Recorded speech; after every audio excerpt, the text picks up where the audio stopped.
बसा हुआ कारगिल एक छोटा सा शहर है, जम्मू कश्मीर का जिला। उसी के उत्तर पट्टी पे हिमालय की गगनचुंबी चोटियां, वो इतनी ऊंची है, उसमें एक घास का तिनका नहीं मिलेगा, कोई पौधे नहीं मिलेंगे। इसीलिए उसको रेड हिल कहते हैं। रेड हिल माने लाल पत्थर वाला पहाड़। तो कारगिल हिल पे कारगिल युद्ध हुआ, वहां पे सबसे कठिनाई वाली जगह जो है टाइगर हिल थी। टाइगर हिल बिल्कुल ऐसे गगनचुंबी दीवार की तरह पहाड़ खड़ी थी और पाकिस्तान की तरफ तराई थी।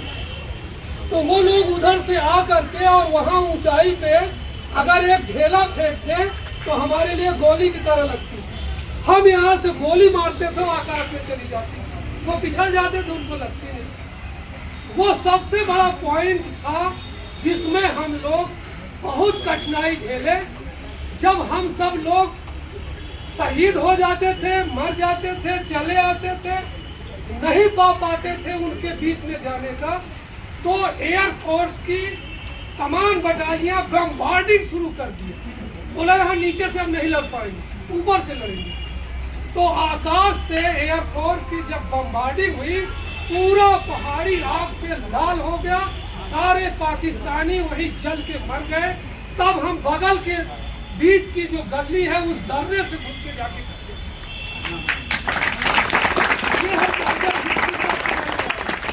इसके अलावा जो और भी चौकियां थी, चालुकापुर है, द्रास है, धुरी है, ये सब इलाके कुछ थोड़ा बहुत कम ऊंची पहाड़ी थी, या दो पहाड़ी के बीच में गैप था, या कहीं छिपने की जगह थी जहां से छिपने गोली।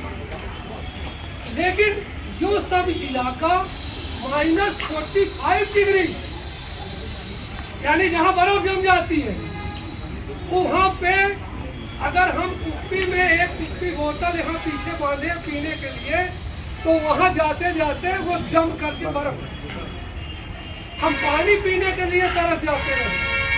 खाना पहुंचाना तो बहुत ही मुश्किल है। जो बिस्कुट या नमक पारे, चीनी पारे, मतलब नमक की पपड़ी जिसको बनाते हो और चीनी की पपड़ी, दोनों पोंछ में ऐसे भरे हैं। जब कहीं भूख लगे तो एक दो खा लिए। खाना कई दिन नसीब नहीं होता था कि हम पूरी सब्जी या दाल चावल रोटी खाएं।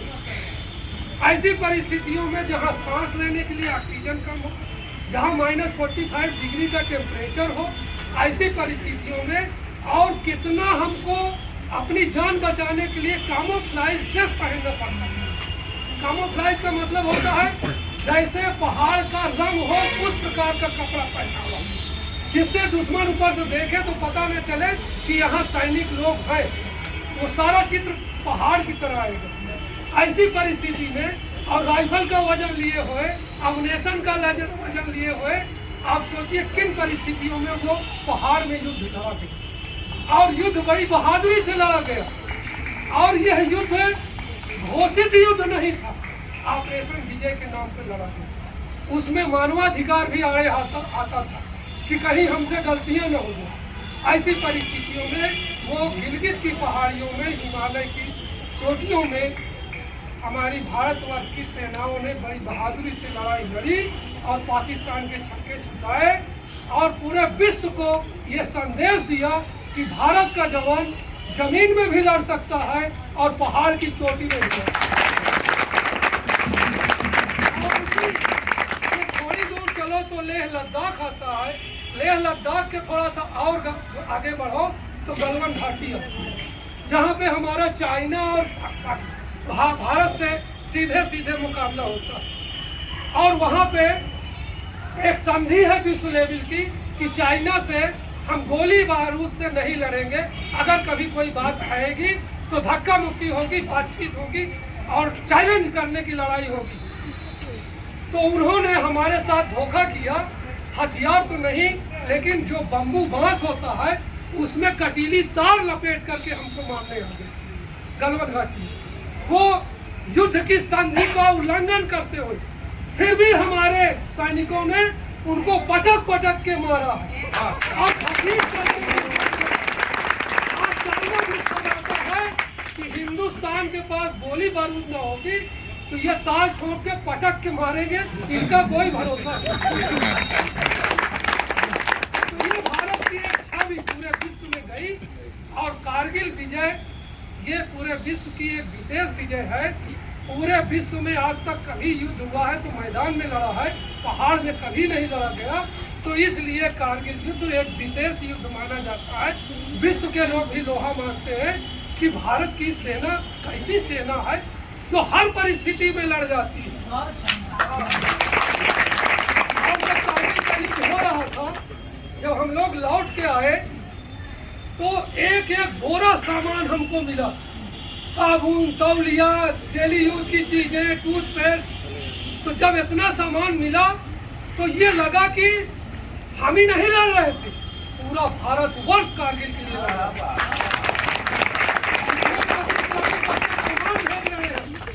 स्कूल की छात्र छात्राएं अपना रिग भेज रही हैं, जंजीर भेज रही हैं, राखियां भेज रही हैं। और वहां तब पता चलता था कि हम सैनिक लोग ही नहीं लड़ रहे थे, पूरा भारतवर्ष का एक एक व्यक्ति लड़ रहा था। और उसी साहस और शौर्य के और बहादुरी के वजह से हमने विश्व में परचम लहराया। और आज भारतवर्ष की सेना का विश्व में पहला स्थान है कि अगर कोई बिना हथियार की युद्ध लड़ सकता है तो वो भारत का सैनिक लड़ सकता है, बाकी कोई बिना हथियार की नहीं लड़ सकता। यही एक कारगिल की एक छोटी सी कहानी जिसमें हम लोग शामिल रहे। हमारे अगल बगल जो रहते थे, हर रोज एक खबर आ जाती थी कि फला जो है शहीद है। तो सब लोग ये सोचते थे कि लगता है अब हमारा नंबर अब आने वाला, उसका हमारा नंबर अब आने वाला। लेकिन ये सब बड़ी किस्मत से होता है। ऊपर वाला जिसको बचाने वाला होता है वो कभी शहीद नहीं होता, वो मार करके आता है और जीत करके आता है। शहीद तो परिस्थिति में जो हमारे कारगिल के शहीद हैं, आज उनके बदौलत आज हमारा मालूम है कि हम विश्व में कितने बहादुर हैं। ये उनकी शहादत का परिणाम है। लेकिन वो बेचारे विजय श्री का झंडा नहीं देख सके और विजय श्री का जश्न नहीं देख सके। आज वो जहाँ होंगे वहाँ से देख करके आशीर्वाद देते होंगे कि आज पूरा भारतवर्ष तुम्हारे लिए 26 जुलाई को खड़ा होता है, दीप जलाता है, सलामी देता है, जिंदाबाद के नारे लगाते हैं। उनकी शहीद पत्नियों को, वीर नारियों को सम्मानित किया जाता है, शासन की ओर से, प्रशासन की ओर से, समाज की ओर से, तमाम सामाजिक संस्थाओं की ओर से। आज कितने लोग यहाँ इलाहाबाद में 31 लोगों की सूची मैंने बनाई है जो कारगिल युद्ध लड़े हैं और इलाहाबाद में रहते हैं। उसकी सूची मैंने जारी कर दी है। 2 कारगिल शहीद हैं यहाँ के। एक नायक लालमणि यादव करछना पथरुकी के हैं, 11 GR में युद्ध लड़ते हुए 13 पाकिस्तानियों को मार करके शहीद। एक उनकी पत्नी है, उनको भी हम सम्मानित करते हैं। बहुत से लोग उनके घर में जाकर उनको सम्मान देते हैं। एक कंचन सिंह, हवलदार कंचन सिंह, वो फतेहपुर के रहने वाले हैं लेकिन वर्तमान में सुलेम सराय में उनका परिवार सेटिल हो गया, तो उनका भी हमने यही जोड़ लिया। तो हवलदार कंचन सिंह 2 इलाहाबाद के कारगिल शहीद हैं और 31 कारगिल युद्ध विजेता हैं और 35,222 भूतपूर्व सैनिक इलाहाबाद में बसते हैं। और जब भी कभी देश की बात आती है, समाज की बात आती है, लॉ एंड ऑर्डर की बात आती है, तो हम पूर्व सैनिकों का यहाँ संगठन बना है। हम लोग वहाँ जाकर के प्रशासन के साथ खड़े होते हैं, हर सब परिस्थिति में खड़े होते हैं, अपना अनुभव शेयर करते हैं, जिससे लोगों में उत्साह बढ़ता है, रोमांच बढ़ता है और हमसे एक कदम आगे बढ़ के काम करते हैं। आज ये सब युवाएं और युवतियाँ जो खड़ी हैं, जो महिलाएं खड़े हैं, ये मेरी बात को सुन करके उनके अंदर एक बड़ा जोश जग रहा होता, काश हम भी होते, हम भी कारगिल में बहादुरी दिखाते। लेकिन कोई बात नहीं, बहादुरी दिखाने का मौका आ गया। माननीय प्रधानमंत्री ने एक योजना चलाई है, अग्निपथ योजना, अग्निवीर, जो सेना में भर्ती होके जाते थे।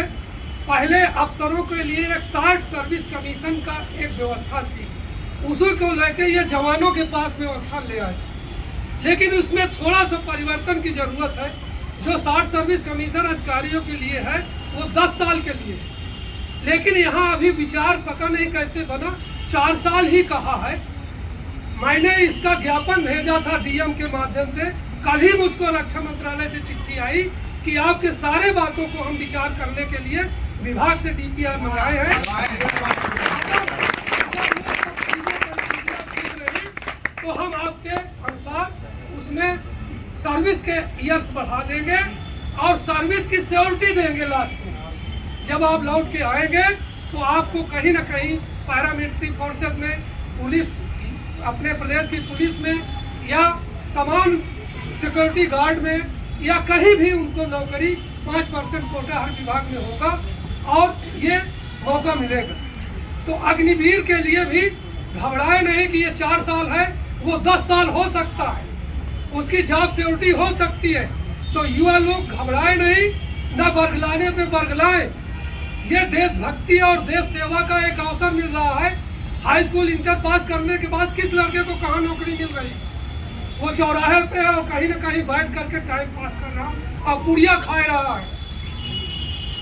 और अगर उसको हाई स्कूल इंटर में आपको सेना में नौकरी मिलती है, आपको बढ़िया ट्रेनिंग देंगे, आपको बढ़िया वेतन देंगे और उसमें से जो बिलिंग करेंगे उसमें 25% परमानेंट में चले जाएंगे।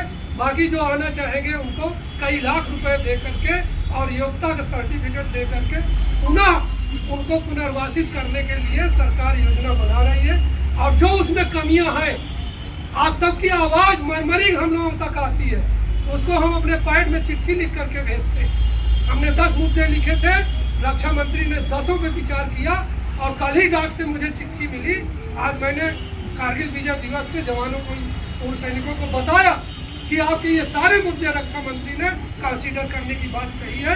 तो आने वाले समय में कुछ परिवर्तन हो सकता है, लेकिन कोई चूके नहीं वहाँ जाने के लिए।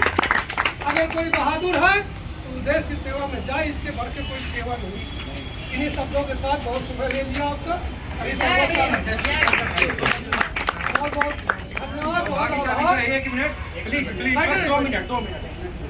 दो मिनट सुन लीजिए भाई। परम सौभाग्य का विषय है कि हम लोगों के बीच फाफा मऊ के पूर्व विधायक श्रीमान प्रभात शंकर पांडे जी उपस्थित हैं। मैं आपसे अनुरोध करता हूं कि आप हम लोगों को अध्यक्ष के संबोधन से प्रदान करें। भारत माता की जय। अभी हम लोगों ने आदरणीय श्याम सुंदर सिंह पटेल जी को सुना। मेरा इनका रिश्ता बड़ा पुराना है।